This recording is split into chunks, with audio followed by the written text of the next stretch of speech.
بسم اللہ الرحمن الرحیم۔ السلام علیکم۔ پروگرام اسلام اور عصر حاضر کے ساتھ آپ کا میزبان محمد علی حیدر حاضر خدمت ہے۔ ناظرین، عرف عام میں انسان کو اشرف المخلوقات کہا جاتا ہے۔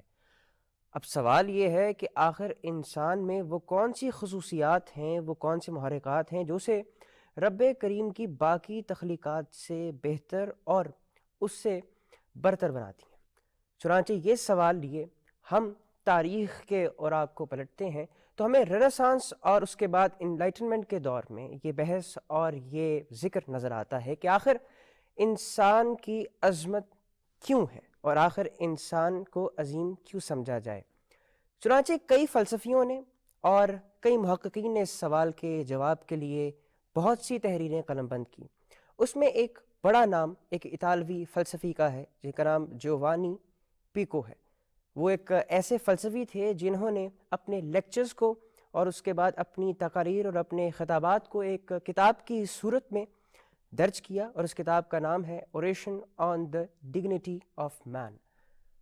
اس کتاب میں وہ اس سوال کا جواب دیتے ہوئے دو بنیادی خصوصیات بتاتے ہیں۔ ان کا یہ کہنا ہے کہ سب سے پہلی وجہ جو ایک انسان کو رب کی باقی تخلیقات سے بہتر بناتا ہے وہ ہے انٹلیکچول ایبلٹی، یعنی کہ انسان کے اندر جو سوچنے کی، سمجھنے کی، فکر کرنے کی جو صلاحیت ہے وہ اسے رب کریم کی باقی تخلیقات سے افضل بناتا ہے۔ دوسرا پوائنٹ جس کا وہ ذکر کرتے ہیں جو کہ سب سے انٹرسٹنگ ہے، وہ یہ کہتے ہیں کہ انسان کے اندر یہ خوبی موجود ہے کہ وہ اپنی انٹلیکچول کوشش کے ساتھ ساتھ اسپریچول کوشش کو ملائے تو تقرب الہی کو پانے میں کامیاب ہو جاتا ہے۔ گویا انسان کی عظمت میں ایک بڑا پہلو یہ بھی ہے کہ اگر وہ اپنے ساتھ انٹلیکچول ایبلٹی کو ملاتے ہوئے اسپریچوالٹی کو بھی ملا جائے تو وہ اپنی عظمت کو چھو جاتا ہے اور رب کریم سے اپنی قربت کو ممکن بنا لیتا ہے۔ ہمارا آج کا موضوع ہے عظمت انسان کے آفاقی اقدار۔ اس حوالے سے آج گفتگو کریں گے۔ ہمارے ساتھ پروگرام میں موجود ہیں جناب علامہ شفاعت رسول، اور آپ کے ساتھ تشریف رکھتے ہیں نامی گرامی شخصیت جناب پروفیسر افرح۔ تو گفتگو کا آغاز کرتے ہیں علامہ صاحب۔ موضوع ہمارے پروگرام کا یقیناً آپ نے سنا اور آپ جانتے ہیں، آخر انسان عظمت کی سیڑھیوں کو کیسے چڑھتا ہے اور عظمت کی اس منزل کو کیسے پہنچ سکتا ہے جس کی آج ضرورت ہے؟ بسم اللہ الرحمن الرحیم۔ ہمارے آج کے موضوع کا پہلا حصہ عظمت انسان ہے اور دوسرا حصہ اس کے آفاقی اقدار اور اصول ہیں اور ضابطے ہیں۔ اب عظمت انسان میں دو لفظ ہیں۔ ایک لفظ ہے انسان، ٹھیک، انسان کا ایک لغوی معنی ہے، انسان کا ایک قرآنی معنی ہے، ایک مناطق کا اور جو فلاسفر ہیں ان کے نزدیک معنی ہے۔ بہرحال ہم اس کی تفصیل میں جانے سے پہلے ہم عرفی معنی پر قناعت کرتے ہوئے کہ ہر ایک کو پتہ ہے کہ انسان کس کو کہتے ہیں، بالکل ٹھیک، ہم عظمت کی طرف آتے ہیں۔ ٹھیک ہے۔ عظمت عربی زبان کا لفظ ہے اور عربی کے الفاظ جن کو اللہ تعالیٰ نے قرآن پاک میں استعمال کیا، ان الفاظ کا انتخاب اور استعمال بھی ایک معجزہ ہے۔ واہ، ٹھیک۔ اب قرآن پاک میں جب انسان کی بات اللہ تعالیٰ نے کی تو اس میں فرمایا کہ پہلے یہ نطفہ تھا، پھر یہ نطفہ اور خون کی پھٹک بن گیا، پھر اس کے بعد رب العالمین نے فرمایا کہ یہ ایک گوشت کا لوتھڑا تھا، اور گوشت کے لوتھڑے کے بعد پھر اللہ تعالیٰ نے اس میں ہڈی پیدا کی، ٹھیک ہے، اور پھر اس کے بعد اللہ تعالیٰ اس پر تخلیق کرتا گیا، آنکھوں کو، ناک کو، ہونٹ کو، یعنی اعضاء انسانیہ مکمل کے مکمل اللہ تعالیٰ نے اس پر تخلیق فرما دی۔ بالکل ٹھیک۔ اب عظمت جو ہے جس کا معنی آپ نے ڈگنیٹی کیا، یہ اس کی ٹرانسلیشن ہے، اس کا مفہوم نہیں ہے اس کا۔ بالکل ایسے ہی۔ تو عظمت کس کو کہتے ہیں؟ یعنی انسان کو اپنے قدموں پر باوقار طریقے سے کھڑا کرنے کے لیے جن عناصر کی ضرورت ہے، ٹھیک، ان عناصر میں سے ایک عنصر جس کو قرآن نے عظام کے لفظ سے تعبیر کیا، اچھا، فَكَسَوْنَ الْعِظَامَ اللَّحْمَ، عظام عظم کی جمع، ٹھیک، اور عظمت میں بھی یہی تین لفظ ہیں، ٹھیک ہے، عین، زوئیں اور میم۔ یعنی انسان جب تک نطفہ تھا تو کچھ نہیں تھا، ٹھیک پھر ہے، اس میں خون شامل ہوا پھر بھی کچھ نہیں تھا، ٹھیک، پھر وہ لوتھڑا بن گیا پھر بھی کچھ نہیں تھا۔ ہوں، جب اس کے اندر اللہ نے عظام یعنی ہڈی پیدا کی تو پھر انسان اس قابل ہوا کہ وہ حرکت کر سکتا تھا، ٹھیک ہے، انسان اس قابل ہوا کہ وہ موومنٹ کر سکتا ٹھیک تھا۔ ہے، تو گویا انسان اگر ہوں، اپنے آپ کو پروقار طریقے سے ہوں، اپنے قدموں پر کھڑا کرنا چاہتا ہے ہوں، تو اس کے لیے وہ کام کرنے ہوں گے جو کام اللہ تعالیٰ نے قرآن پاک میں بیان فرمائے، ٹھیک، اور وہ اور جو کیا ہے؟ قرآن پاک میں جو بیان فرمائے جی، ہیں وہ اللہ تعالیٰ نے مسلمانوں کے لیے نہیں بیان فرمائے، ٹھیک ہے، کیونکہ قرآن پاک میں کہیں بھی نہیں ہے کہ یہ قرآن مسلمانوں کے لیے ہے، بلکہ قرآن پاک بالکل میں ہے ٹھیک، ان ہوا الا ذکر للعالمین، ٹھیک، کہ یہ قرآن ذکر ہے عالمین کے لیے، ٹھیک، اور قرآن ہدایت ہے للناس انسانیت کے لیے۔ انسانیت کا، بالکل اور ٹھیک، قرآن نے جو عظمت کے اقدار بیان کیے ہیں وہ آفاقی اس معنی میں ہیں کہ دنیا کی کوئی قوم بھی جو پروقار طریقے سے اپنے قدموں پر کھڑی ہے، ہوں، جب اس کی جب آپ تجزیہ کریں گے، جب آپ ان کی ترقی کے راز دیکھیں گے، جب آپ ان کی ترقی کے اصول دیکھیں گے، ٹھیک، تو آپ کو وہی کچھ نظر آئے گا جو قرآن نے آج سے 1400 سال پہلے بیان فرما دیا۔ واہ، ٹھیک ہے، اب ہمارے ہاں عظمت کا معنی ڈگریٹی کر کے لوگ آگے چلے جاتے ہیں، ہوں، جبکہ عظمت کا معنی وہ عناصر کہ جو عناصر انسان اختیار کرے تو انسان انفرادی طور پر، ٹھیک ہے، انسان اجتماعی طور پر، ٹھیک، اور انسانی سوسائٹی اور معاشرہ ہوں، اپنے پاؤں پر کھڑے ہونے کے قابل ہو جائے، اور وہ اپنے پاؤں پر کھڑا ہونا بے وقارہ نہ ہو بلکہ پروقار ہو۔ گویا ہم اخلاقی اقدار پر جب گفتگو شروع کریں گے تو اس نقطے کو سامنے رکھنا ہوگا کہ قرآن نے کیا راستہ بتایا ہے کہ جس راستے پر چل کے انسان انفرادی طور پر اور اجتماعی طور پر ہوں، پروقار طریقے سے چلنے کے قابل ہو جائے۔ بالکل ٹھیک۔ پروفیسر صاحب، میں آپ کی جانب بڑھوں گا۔ آپ قرآن کی انٹرپریٹیشن کے حوالے سے ایک بڑا ڈفرینٹ نظریہ رکھتے ہیں، اس انٹرپریٹیشن کو سامنے رکھتے ہوئے میں چاہوں گا کہ آپ یہ بتائیے کہ عظمت انسان کیا ہے؟ بسم اللہ الرحمن الرحیم۔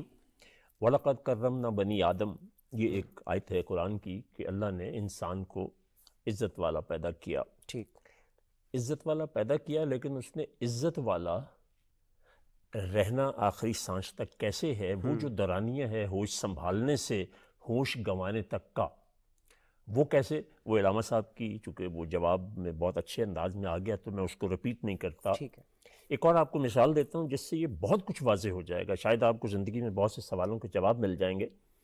آپ سے کوئی کم حیثیت شخص آپ کی بہت تعریف کرتا اور دل سے کرتا ہے، کیسا لگے گا آپ کو؟ اچھا لگا، ٹھیک، اگر آپ کے برابر کا آپ کی تعریف کرتا ہے تو کیسا لگے؟ اگر آپ کا کوئی سینئر تعریف کرتا ہے یقیناً بہت اچھا اور اگر ٹاپ مین آپ کی تعریف کرتا لگا، ہے تو اب اللہ جو ہمارا بنانے والا ہے وہ ایک نہیں 4 قسمیں کھاتا ہے، والتین والزیتون، تو 4 قسمیں کھانے کے بعد بھی رکتا نہیں، ٹھیک ہے؟ لَقَدْ خَلَقْنَا الْإِنسَانَ فِي أَحْسَنِ تَقْوِيمٍ، تو لا اور قد جو ہیں یہ عربی میں جب اکٹھے آ جائیں تو اس کا مطلب ہائیلی ایمفسائزڈ ہوتا ہے، بہت زیادہ زور دینا۔ اچھا، ٹھیک، لیکن وہ چونکہ اس کے مطابق زندگی نہیں گزارتا، اس مقصد کو چھوڑ دیتا ہے جس کے لیے بھیجا گیا، تو پھر وہ اسفل سافلین پہ چلا جاتا ہے۔ ٹھیک، اگین میں ریفر کروں گا کہ وہ بات اپنے بیان میں فرما چکے ہیں۔ تو یہ انسان کا پھر اس کے بعد اگر آپ اس کو بائیولوجیکلی، سائیکولوجیکلی اور سائنٹیفکلی دیکھیں تو جو برین کا سٹرکچر ہے، انسان کو جو خاص چیز دی گئی ہے وہ سوچ ہے۔ اچھا، دیگر جانوروں میں سوچ نہیں ہے، ان میں جبلت ہے۔ ٹھیک، کوے کا گھونسلہ 1000 سال پہلے جیسا بنتا تھا وہ آج بھی ویسے ہی بناتا ہے، بالکل ٹھیک، لیکن آپ دیکھیں کہ کنسٹرکشن میں جو 1000 سال پہلے گھر بنتے تھے آج وہ سوچے بھی نہیں جا سکتے۔ بالکل تو ٹھیک، مسلسل جو سفر ہے بہتری کی طرف، تو وہ برین کی استعمال کا ایک ذریعہ ہے جو جانوروں کے پاس محدود ہوتا ہے، اس لیے وہ جبلت ہوتی ہے، وہ پیدائشی طور پہ سب کچھ سیکھ کے آتے ہیں، ٹھیک، انسان کے بچے کو سکھایا جاتا ہے۔ اچھا، جس طرح سے پروفیسر صاحب نے گفتگو کی، میں چاہوں گا کہ ہمارے پروگرام کا جو موضوع ہے اس کا دوسرا حصہ کہ آفاقی اقدار، میں چاہوں گا آپ ذرا ہمارے ناظرین کے لیے ڈیفائن کر دیں کہ آخر آفاقی اقدار کیا ہیں؟ آفاقی اقدار کا ایک تو آسان معنی جسے بیان کر کے ہم اس کی ذرا تفصیل کی طرف آنا چاہیں گے۔ ٹھیک ہے، آسان معنی یہ ہے کہ اقدار قدر کی جمع ہے، ٹھیک، اور قدر کہتے ہیں پیمانوں کو۔ تو آفاقی اقدار، آفاقی پیمانہ کیا ہے عظمت کا؟ وہ ہوگا کہ جو پیمانہ آپ کو دنیا کی ہر ترقی یافتہ قوم میں آپ کو نظر آئے۔ اچھا، ایسا ہو نہیں سکتا کہ دنیا کی کسی قوم نے ترقی کی ہو اور وہ ان راستوں پر نہ چلا ہو جو راستے قرآن نے بیان کیے ہیں۔ واہ، ٹھیک اس لیے ہم ان قرآن کی بیان کردہ جو اقدار ہیں ترقی کے، ان کو ہم آفاقی کہتے ہیں۔ ٹھیک ہے، اب آپ کے پہلے سوال کے جواب میں جب میں نے چند جملے بولے کہ انسان اپنے پورے وقار کے ساتھ جب کھڑا ہو اور زندگی کا سفر طے کرے تو اسے عظمت کہتے ہیں۔ ٹھیک ہے، اچھا، اب آئیے اس میں جو آپ نے دوسرا سوال کیا، ہم ان دونوں کو آپس میں جوڑ لیتے ہیں کہ وہ اقدار کیا ہیں۔ مثلا ایک انسان کی عظمت ہے جسے کہتے ہیں وہبی۔ اچھا، وہبی مثلا اللہ تعالیٰ نے قرآن پاک میں فرمایا کہ میں نے اس انسان کو اپنے ہاتھ سے پیدا کیا، وَخَلَقْتُ الْإِنسَانَ بِيَدَيَّ، اپنے ہاتھ سے۔ یہ اللہ تعالیٰ نے کسی اور مخلوق کے بارے میں نہیں فرمایا۔ پھر اس کے بعد رب العالمین نے فرمایا کہ میں نے اسے تخلیق کیا، انی خالقم بشرا من طین، میں نے مٹی سے اسے تخلیق کیا۔ پھر رب العالمین نے فرمایا کہ فَإِذَا سَوَّيْتُهُ وَنَفَخْتُ فِيهِ مِن رُوحِي، کہ میں نے پھر اسے بنایا سنوارا، جسے ہم فنیشنگ کہتے ہیں۔ ٹھیک، ایک چیز تیار ہو جاتی ہے پھر اس کی فنیشنگ فنیشنگ ہوتی ہے۔ پھر میں نے اس کی فنیشنگ کی انسان کی، جو زائد اور کم چیزیں تھیں ان کو میں نے پورا کیا، زائد کو ختم کیا، جو کم تھی اس کو پورا کر دیا۔ پھر اس میں نے اپنی روح پھونکی۔ یہ اللہ تعالیٰ نے انسان کو ایک وہبی عظمت دی ہے، ٹھیک ہے، قدر ہے۔ اور اس کے بعد پھر رب العالمین نے قرآن پاک میں ارشاد فرمایا کہ انی جاعل فی الارض خلیفہ، کہ پھر میں نے انسان کو منصب خلافت پر فائز کیا۔ اس میں انسان کی کوئی محنت شامل نہیں، وہبی کا معنی بغیر محنت کے۔ ٹھیک، اور آخری جو قرآن نے عظمت بیان کی انسان کی، وہبی عظمت، وہ یہ ہے کہ اسے مسجود ملائکہ بنایا۔ اچھا، وَإِذْ قُلْنَا لِلْمَلَائِكَةِ اسْجُدُوا لِآدَمَ فَسَجَدُوا إِلَّا إِبْلِيسَ، کہ ساری مخلوق نے آدم کو سجدہ کیا۔ اور آپ کو پتہ ہے کہ ساری کائنات میں سب سے طاقتور مخلوق ملائکہ ہے، اور اس ملائکہ نے انسان کے سامنے سر بسجود ہو گئے۔ ٹھیک ہے، یہ ہے انسان کی یعنی وہ خوبی، وہ عظمت جو وہبی ہے۔ اب آئیے انسان کی ایک اختیاری عظمت ہے جس کو آپ نے بھی بیان کیا، پروفیسر صاحب نے بھی اس کو اشارہ دیا۔ وہ ہیں 4 چیزیں۔ اچھا، جو انسان کرے گا تو عظمت پائے گا۔ پوٹینشل اللہ تعالیٰ نے ہر انسان میں رکھ دی ہے، واہ، اور وہ سب سے پہلی چیز ہے علم، اور دوسری چیز ہے تحقیق، ٹھیک، تیسری چیز ہے تسخیر، اور چوتھی چیز جو رب العالمین نے بیان کی ہے وہ انفاق۔ اچھا، میں بڑا حیران ہوا، حالانکہ ہم 30 سال ہو گئے پڑھتے پڑھاتے، لیکن جب میں نے یہ دیکھا کہ چوتھا عنصر انفاق ہے، اور اس کے بارے میں سورہ محمد کی آخری آیت میں فرمایا کہ اے لوگو، تمہیں ہم بلاتے ہیں کہ تم اللہ کے راستے میں خرچ کرو، اور اگر تم بخل کرو گے تو اس بخل سے کا نقصان تمہیں ہوگا، یعنی انسان کو ہوگا۔ ٹھیک، اور پھر اس کے بعد آخر میں پتہ کیا فرمایا، وَإِن تَتَوَلَّوْا يَسْتَبْدِلْ قَوْمًا غَيْرَكُمْ، اور اگر تم اس راستے پر نہیں چلو گے تو پھر ہم تمہاری جگہ کسی اور قوم کو لے آئیں گے۔ اچھا، یہ الفاظ ہیں۔ اب تعلیم پر تو بات ہوتی رہتی ہے، تحقیق پر بھی ہم نے بات کی ہے، تسخیر پر بھی بات کی ہے، یعنی یہ انفاق کا چوتھا عنصر ہے۔ آپ تعلیم بغیر انفاق کے نہیں کر سکتے۔ جب آپ لوگ اپنی جیبوں کو تالے لگا کے بیٹھ جائیں گے تو آپ علم لوگوں تو کیسے پہنچائیں گے؟ تحقیق کے لیے ریسرچ سینٹر چاہیے، لیبارٹریز چاہیے، اس کے لیے بھی انفاق کی ضرورت ہے کہ معاشرے کا وہ طبقہ جس کو اللہ نے دیا وہ خرچ کرے۔ اس کے بعد تسخیر کائنات، کہ کائنات کی فطرتی قوتوں پر کمندیں ڈالنا اور انہیں مسخر کرنا، سورج پر، چاند پر، فضا پر، سمندر پر، پانی پر، نہروں پر، یہ سارا اپنے تسخیر کے ذریعے سے آپ کرتے ہیں۔ اس کے لیے بھی ایک بڑا وافر بجٹ چاہیے۔ بالکل ٹھیک، تو قرآن نے یہ 4 چیزیں بتائی ہیں کہ انسان اور انسانی معاشرہ اس وقت اپنے قدموں پر پورے وقار کے ساتھ کھڑا ہو سکتا ہے اور چل سکتا ہے اور وہ منزل پا سکتا ہے جب اس کے پیچھے انفاق کی قوت ہو. اور بالکل میں آپ ٹھیک. کو آخری حوالہ، مثلا قرآن پاک میں رب العالمین نے فرمایا کہ وفی اموالہم حق للسائل والمحروم. جب تم کماتے ہو تو تم تنخواہ پیسہ لیتے ہو، اس میں تمہارے دل میں یہ ہوتا ہے کہ میں کھاؤں گا میرے بچے کھائیں گے. فرمایا نہیں، تیرے ماں باپ، تیرا اور تیرے بچوں کا صرف حق نہیں ہے، اچھا. اس میں ہر معاشرے کا وہ شخص جو عظمت اور ڈگنیٹی سے محروم ہے اور وہ اپنے مطلب ہے کہ معاملات میں مشکل ہے اس کے لیے، اس کا حق بھی تیرے مال میں اتنا ہی ہے واہ. جتنا اچھا. تیری اولاد کا ہے اور تیرے والدین کا ہے. سبحان اللہ. ناظرین، گفتگو کا سلسلہ جاری ہے. حاضر ہوتے ہیں ایک وقفے کے بعد، ہمارے ساتھ رہیے.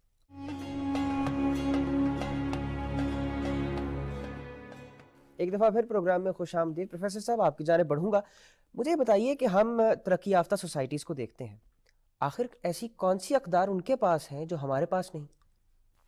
مجھ سے کچھ دن پہلے بہت بڑی بزنس کمیونٹی نے ایک سوال کیا. اب وہ پروگرام کچھ اور تھا، سوال کچھ اور ہو گیا، لیکن اس کا جواب دینے سے مجھے اندازہ ہوا کہ پاکستان کا اصل پرابلم ہی یہ ہے. اچھا. وہ کیا؟ ون ورڈ کہیں تو وہ ہے رسپانسبلٹی. میں مختلف ادارے جو بہت زیادہ بڑی پوسٹوں پہ لوگوں کو رکھتے ہیں، جیسے سی او رکھنا ہے، ڈائریکٹر، تو وہ مجھے ان کے انٹرویو کے لیے بلاتے ہیں. اچھا. میں نے ایک دفعہ ایک ادارے کا ہیڈ رکھنا تھا، تو میں سوال کیا کرتا ہوں آخر میں، اتنی دیر میں اس کا انٹرویو دیکھ لیتا ہوں، جج کرتا ہوں، پھر اپنی رائے دیتا. تو انہوں نے مجھے پہلے ہی، چیئرمین نے میری طرف اشارہ کر دیا کہ آپ سوال کریں. اچھا. اب وہ بورڈ میں بیٹھ کے آپ یہ نہیں کہہ سکتے کہ میری باری بعد میں تھی. میں نے اس صاحب سے کہا کہ جی honesty, responsibility, commitment, hard work, responsibility, اس طرح 8-10 چیزیں، آپ کس کو اہمیت دیں گے؟ اچھا. اس نے ایک سیکنڈ نہیں لگایا، اس نے کہا رسپانسبلٹی. میں نے کہا بچپن سے تم نے سنا نہیں honesty is the best policy? اور میرا اپنا کانسیپٹ اس دن تک وہی تھا، but he change my mind.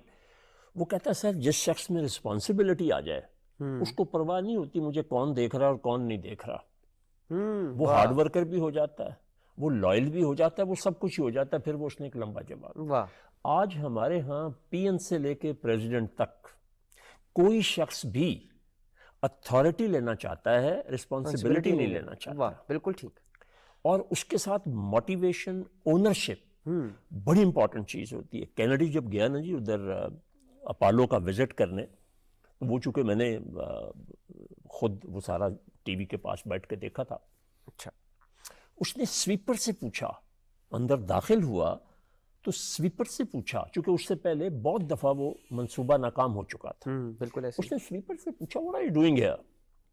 اس نے کہا مسٹر پریزیڈنٹ، تم دیکھ نہیں رہے ہو کہ انسان چاند پہ جانے کے لیے جدوجہد کر رہا ہے اور میں اس میں اپنا حصہ ڈال رہا ہوں زیادہ اچھی صفائی کر کے. واہ. اچھا.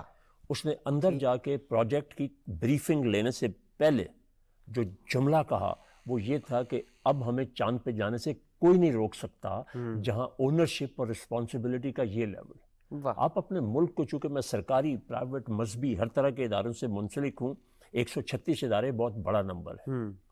جہاں میں نے دیکھا صرف اس کا فقدان دیکھا.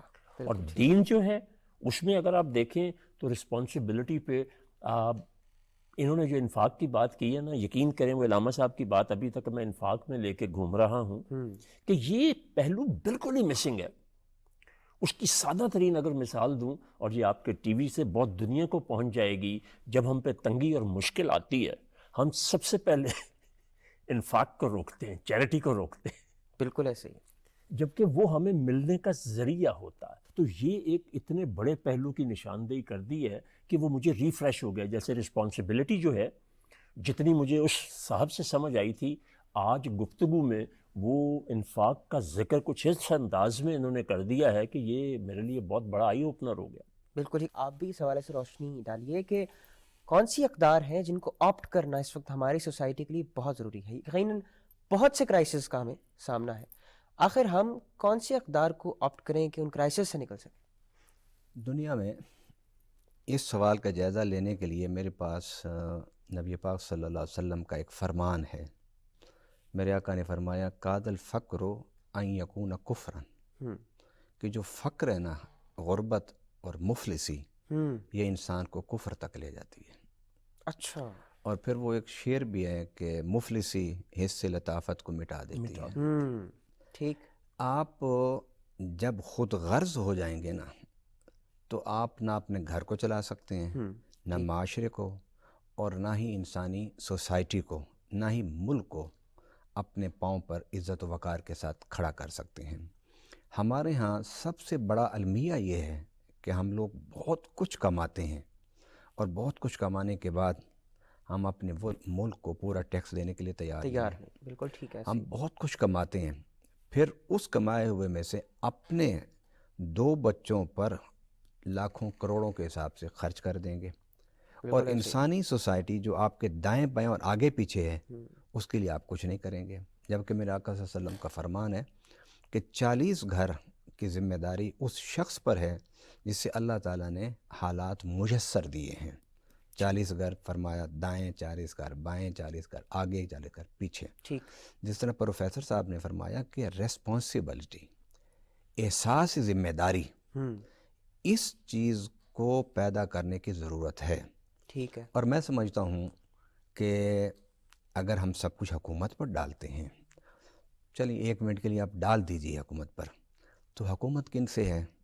حکومت بھی تو آپ سے اور مجھ سے ہی ہے نا. بالکل ٹھیک. ایسے ہی. تو جب تک ہم یہ نیچے سے یعنی زمینی حقائق سے جب اس چیز کو شروع نہیں کریں گے کہ لوگوں کے اندر یہ احساس پیدا کر دیں کہ ہم نے اپنے کمائی میں سے معاشرے کے لیے خرچ کرنا ہے. مثلا میں اگر اپنے 2 بچوں کو تعلیم دے رہا ہوں اور مجھے اللہ نے اگر وسائل دیے ہیں تو میں معاشرہ میں جو محروم لوگ ہیں جو وسائل نہیں رکھتے ان میں سے 1 بچہ 2 بچہ اس کی علمی تعلیمی جو کفالت ہے وہ اپنے سر لے لوں.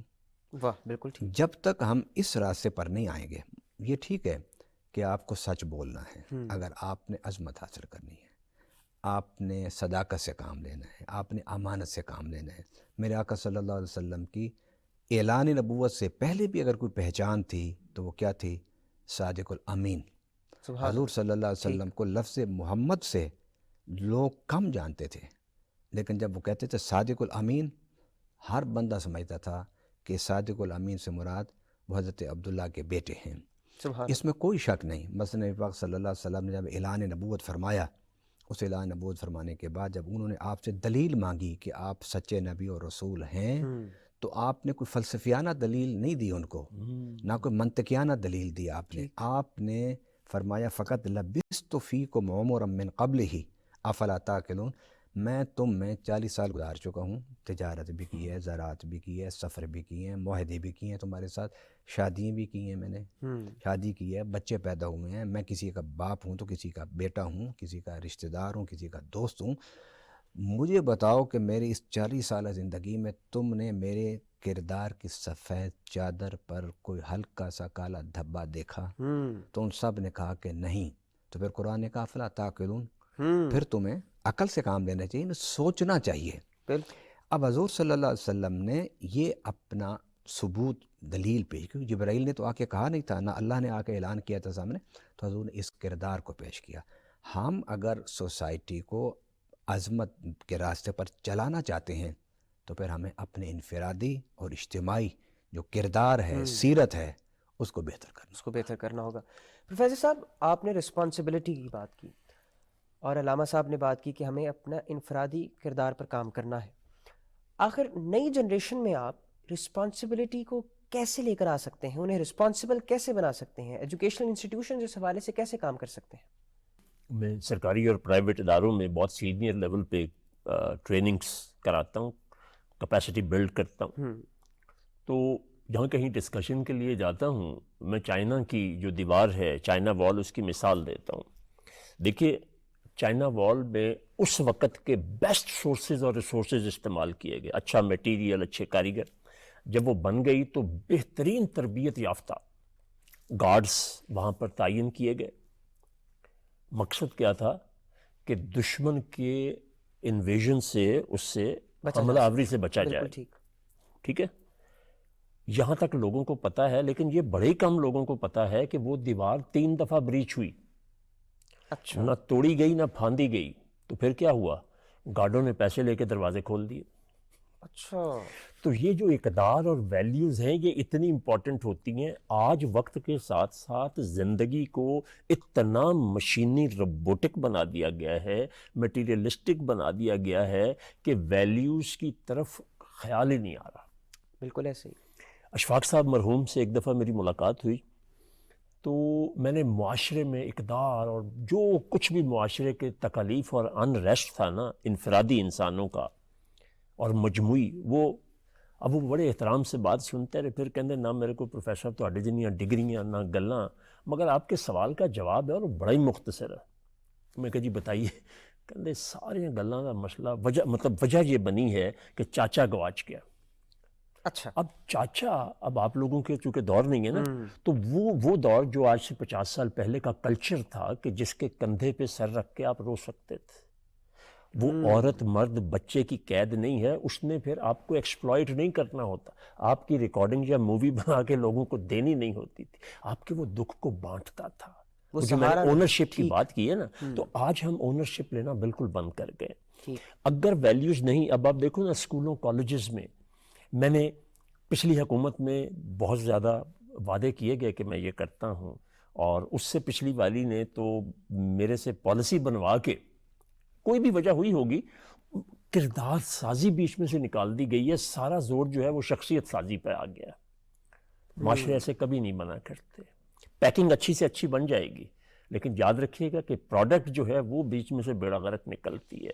اب اگر آپ اس کو سنا سکیں, کوئی ایسی چیز نہیں ہے. ایک لڑکے کی شادی اب جیسے کی ہوئی, تو اس نے پوچھا میری دلہن کہاں سے تیار ہوئی ہے, میں بہت متاثر ہوا ہوں. وہ اس بیوٹی پارلر والی خاتون کے لیے لیٹسٹ آئی فون جو ہے وہ لے کے گیا. وہ بڑی خوش ہوئی, بڑا شکریہ ادا کیا. جب اس نے کھولا تو بیچ میں سے نوکیا نکلا پرانا. اس نے کہا یہ کیا مذاق ہے؟ تو اس نے کہا پہلے شروع کس نے کیا تھا؟ تو ہماری جو قومی حمیت ہے, غیرت ہے, عزت ہے, اس کے اوپر پیکنگ تو ہے, لیکن اندر اس کے پروڈکٹ نہیں, اور وہ نہیں آئے گی جب تک دین سے قربت نہیں آئے گی. بالکل ٹھیک. اور ایک بڑی خاص بات آپ کو میں بتاؤں, میں فاؤنٹن ہاؤس کا ڈائریکٹر ہوں. وہاں 450 مریض ہے اچھا جن کو ان کے گھر والے بھی ملنے نہیں آتے ہیں.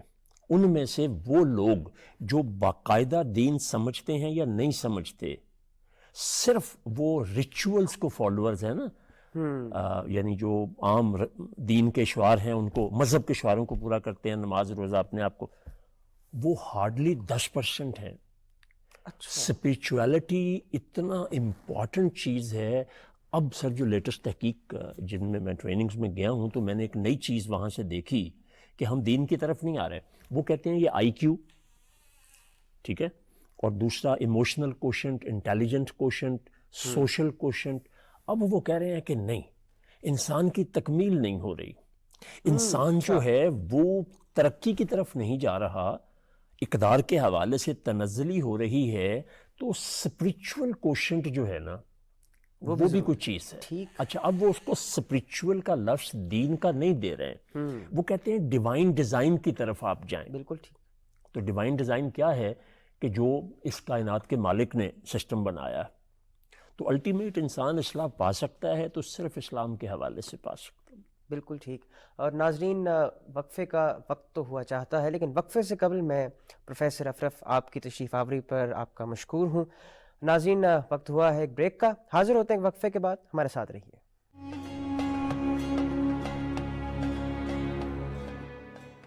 جی تو جناب, ایک دفعہ پھر پروگرام میں خوش آمدید. اور اب وقت ہوا چاہتا ہے ہمارے سیگمنٹ کا علم اور کتاب, جس میں ہم کسی نہ کسی کتاب کے حوالے سے گفتگو کرتے ہیں. اور علامہ صاحب ہر پروگرام میں ہمارے لیے ایک نئی کتاب اور اس پر ایک ڈسکشن لے کر آتے ہیں. تو علامہ صاحب کی جانب پڑھتے ہیں. علامہ صاحب, آج ہم کس کتاب پر گفتگو کریں گے؟ آج ہم انشاءاللہ تعالی قرآن پاک کی سب سے پہلی تفسیر, ٹھیک, تفسیر ابن عباس پر گفتگو کریں گے. ٹھیک. ایک تو سب سے پہلے قرآن کی تفسیر ہے, اور جب حضرت عبداللہ ابن عباس رضی اللہ تعالی عنہما کے جب آپ قوائف پڑھتے ہیں تو اس میں ہوتا ہے کہ پیدا کہاں ہوئے, کس خاندان میں ہوئے, باپ کا نام کیا تھا, ماں کا کیا تھا. پھر اس میں ایک لفظ آتا ہے کہ اساتذہ, استاد.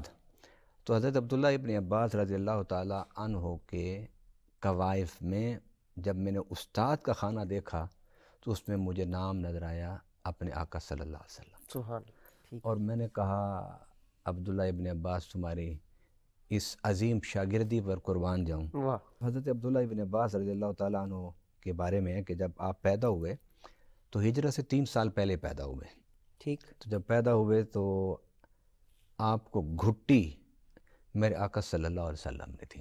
سبحان اللہ، عبداللہ ابن عباس رضی اللہ تعالیٰ عنہما کو وہی خوبی حاصل ہے جو حسنین کریمین کو ہے کہ وہ حضور کے اقربا اور اہل بیت سے بھی ہیں اور صحابہ کرام میں بھی آپ کا شمار ہوتا ہے۔ ٹھیک، اور میں بڑا حیران ہوا کہ بڑے بڑے جلیل القدر صحابہ، اکابرین صحابہ حضرت عبداللہ ابن عباس رضی اللہ تعالیٰ عنہ سے تفسیر فہمی کے لیے جا کے سوال کرتے تھے اور اچھا، پوچھتے تھے۔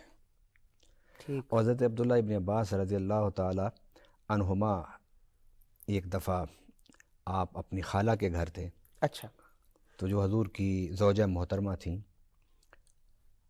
تو حضور صلی اللہ علیہ وسلم تہجد کے وقت اٹھا کرتے تھے۔ ہمارے اوپر 5 نمازیں فرض ہیں لیکن میرے آقا پر 6 نمازیں فرض تھی، تہجد کی نماز بھی اضافی اللہ تعالیٰ کی بالکل طرف سے فرض تھی۔ تو حضرت عبداللہ ابن عباس فرماتے ہیں کہ میں ٹھہرا ہوا تھا تو میں نے پوچھا کہ اماں یہ گھڑا کس لیے رکھا ہوا ہے خالہ؟ ان کا کہ حضور رات کو اٹھتے ہیں تو اس سے وضو فرماتے ہیں۔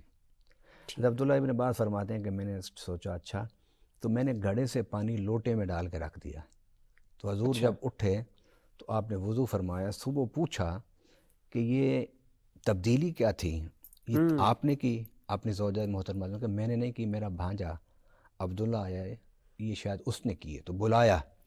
انہوں نے عرض کیا رسول اللہ میں نے ڈال کے رکھا تھا کہ آپ کو پانی اٹھا کر ڈالنے کی بھی زحمت نہ ہو۔ واہ، تو حضور سبحان اللہ، نے حضرت عبداللہ کو اپنے سینے سے لگایا اور فرمایا اللہم فقہہ دین، کہ اللہ اسے دین کی فہم عطا فرما، وعلمہ التاویل، اور اسے قرآن کی تفسیر سکھا دے۔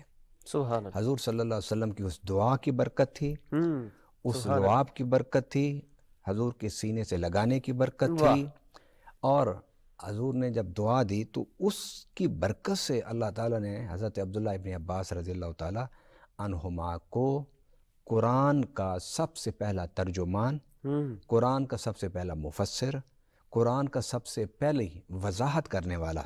اب آپ دیکھیے نا، قرآن پاک میں اللہ تعالیٰ نے فرمایا ہے کہ ہم نے قرآن اپنے حبیب کے قلب اطہر پر نازل فرمایا، ٹھیک، اور وہ قلب اطہر سینہ میں ہے، اور پھر اس سینہ کی قسم اٹھائی علم نشرح اللہ کا صدرک۔ ٹھیک، اس سینہ سے جب عبداللہ لگے تو ایسے لگتا ہے کہ جبرائیل نے جو کچھ مصطفیٰ کے قلب میں ڈالا تھا، مصطفیٰ نے وہ سب کچھ اٹھا کے عبداللہ کے سینے میں ڈالا۔ سبحان اللہ، اب آئیے حضرت عبداللہ ابن عباس کی تفسیر فرماتے ہیں جب حضور صلی اللہ علیہ وسلم دنیا سے رخصت ہو گئے تو میں حضرت عمر فاروق کے ساتھ رہتا تھا، حضرت عثمان غنی کے ساتھ، اور حضرت مولا علی کے ساتھ رہتا۔ ٹھیک، اب کسی نے پوچھا آپ سے کہ حضرت ابوبکر صدیق کے دور میں، فرمایا اس دور میں الجھنیں بہت تھی اور وہ زمانہ بھی بہت تھوڑا تھا، بالکل ٹھیک، منکرین زکوٰۃ، مرتدین کا مسئلہ، ختم نبوت، حضور کی نبوت کے مقابلے میں نبوت کے دعوے داروں کے مسائل، بالکل ٹھیک، اور ریاست کے لیے بڑی مشکلات تھے۔ اس وقت نشست و برخاست کا یہ حالت نہیں تھی، لیکن حضرت عمر فاروق کے دور میں کافی حالات بہتر تھے۔ ان سے جب پوچھا کہ ان میں زیادہ آپ نے کس سے سیکھا، تو آپ نے فرمایا باب العلم سے سیکھا۔ اللہ اکبر، یہ ٹھیک، کہ کیونکہ حضور صلی اللہ علیہ وسلم نے فرمایا تھا انا مدینۃ العلم وعلی بابھا، کہ میں علم کا شہر ہوں اور علی اس کا دروازہ ہے۔ بالکل تو مولا علی کے خصائص میں سے، خوبیوں میں سے، اوصاف میں سے، فضائل میں سے یہ ایک بڑی خوبی ہے، وہ ہے علم کا، اور اسی وجہ سے آپ نے کئی بار لوگوں سے کہا کہ مجھ سے پوچھو جو پوچھنا چاہتے ہو، بالکل ٹھیک، اور جو جس نے پوچھا مولا علی نے اس کا جواب دیا۔ وہ حضرت عبداللہ ابن عباس رضی اللہ تعالیٰ عنہ کی پہلی شاگردی وہ میرے آقا صلی اللہ علیہ وسلم سے تھی۔ دوسری جو زیادہ وقت آپ کی خدمت، تعلیم اور تعلم میں آپ رہے، وہ مولا علی کے پاس رہے۔ اب یہاں پر ایک عام سا سوال ہے، اس سوال کو بیان کر کے جواب دینے سے پہلے میں تفسیر ابن عباس پر اپنے نوجوانوں کو متوجہ کرنا چاہتا ہوں. آپ پڑھیے اردو کی تفاسیر، آپ پڑھیے انگلش کی، فارسی کی تفاسیر پڑھیے، آج کے مفسرین کی پڑھیے، آج سے 100 سال پہلوں کی پڑھیے، اس سے پہلوں کی پڑھیے.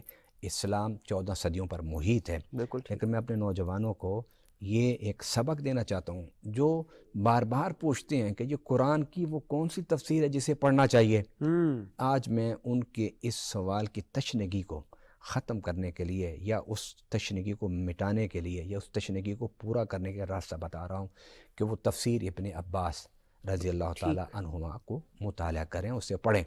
اور جب آپ پڑھیں گے نا، یہ عجیب بات ہے، آج دور ہے نیٹ کا، آپ ہر چیز گوگل میں سرچ کر لیتے ہیں.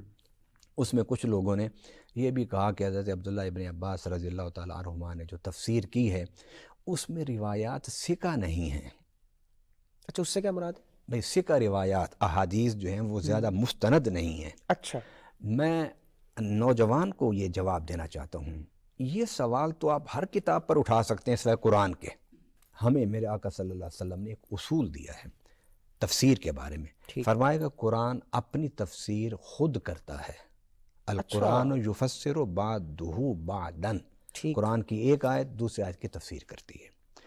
اگر اس سے نہ تم سمجھ سکو تو پھر میری احادیث کی طرف آ جاؤ، اور پھر احادیث سے نہ کوئی بات سمجھ آئے تو پھر اقوال صحابہ، تابعین، سلف صالحین کی جو اقوال ہیں اس کو پڑھو تاکہ تمہیں قرآن کی فہم سمجھ آ جائے. اور یہاں پر میں یہ کہتا ہوں کہ ہر کتاب میں کتاب التفسیر موجود ہے. ہر کتاب میں، ہر احادیث کی کتاب میں کتاب التفسیر موجود ہے کہ وہ چند آیات کی تفسیر بیان کرتے ہیں.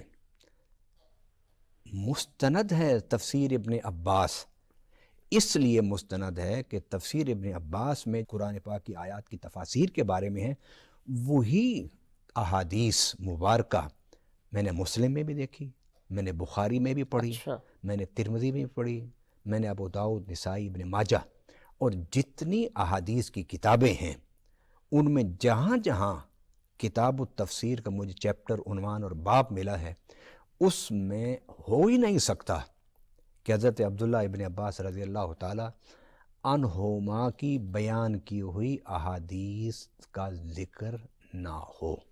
واہ، اچھا. لہٰذا میں یہ کہتا ہوں کہ ہمیں پازیٹیو طریقے سے آگے بڑھنا چاہیے.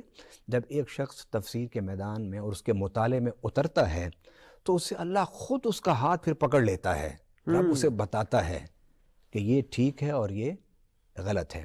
اب یہاں پر میں اصولیین کی ایک بات آپ کے سامنے رکھنا چاہتا ہوں. وہ کہتے ہیں کہ جو بات قرآن کے بنیادی فکر کے خلاف نہ ہو، جو بات حدیث متواتر کے خلاف نہ ہو، اور جو حدیث مظاہر فطرت کے خلاف نہ ہو، آپ اسے قبول کریں.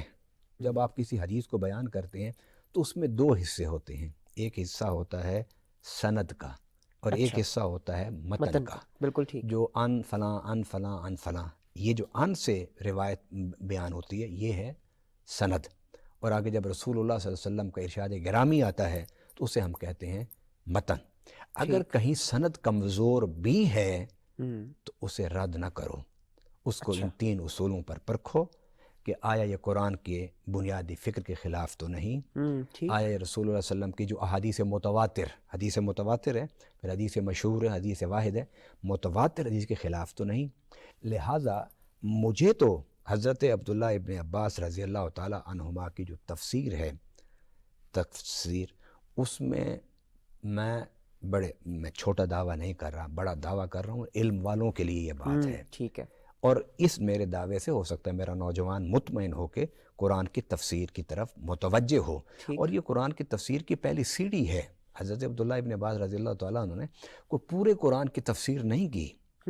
جو احادیث انہوں نے صلی اللہ علیہ وسلم سے سنی قرآن پاک کی آیات کی وضاحت میں، آپ نے اسے یاد کیا اور اسے بیان کیا. بالکل ٹھیک. لہٰذا اس میں پورے قرآن کی تفسیر نہیں، یہ تو ایک پہلا زینہ ہے قرآن کی تفسیر کا.